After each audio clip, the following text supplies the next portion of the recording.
3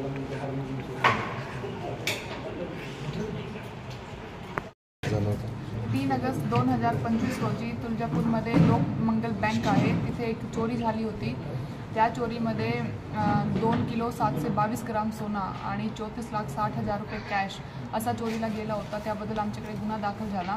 तर गुन्ह्याची तांत्रिक तपासामध्ये असा निष्पन्न झाला की तिथेच काम करणारा त्या बँकेमध्ये काम करणारा शिपाई दत्ता कांबळे त्यांनी हे चोरी केलेली आहे, पण तो चोरी केल्यानंतर गायब होता आणि तो सुशिक्षित असल्याने त्यांनी कुठलेही फोनचा वापर केला नाही, कुठलीही त्याची ट्रॅव्हल हिस्ट्री आमच्याकडे प्राप्त झाली नाही। तर 2 महिन्यापासून आम्ही त्याचा शोध घेत होतो आणि 2 महिन्याचे अथक प्रयासनंतर आमची टीमने त्याला नागपूरमध्ये त्याचा शोध लावला, तिथून त्याला अटक केला।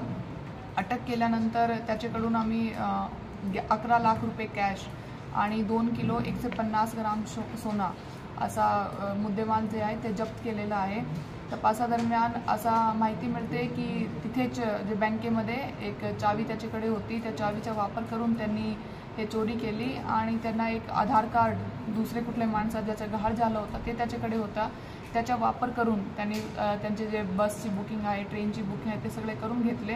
त्यामुळे तो 2 महिन्यामध्ये आम्हाला सापडला नाही, पण आमची टीमने पूर्ण प्रयास करून अथक मेहनत घेऊन आणि त्याला अटक करून एक मुद्देमाल जप्त केलेला आहे। यामध्ये कर्मचाऱ्यांचा काय समावेश आहे का? येस, नाही, आतापर्यंतची आमची तपासामध्ये तो एकटाच त्यांनी हे चोरी केलेली आहे। तो त्यांचं सांगितल्याप्रमाणे की तो फरवरी 2025 पासून त्या प्लॅनिंगमध्ये होता की कधी चांगली संधी त्यांना प्राप्त होणार आणि तो चोरी करणार। तर एकट्याचा सहभाग आतापर्यंत निष्पन्न झालेला आहे।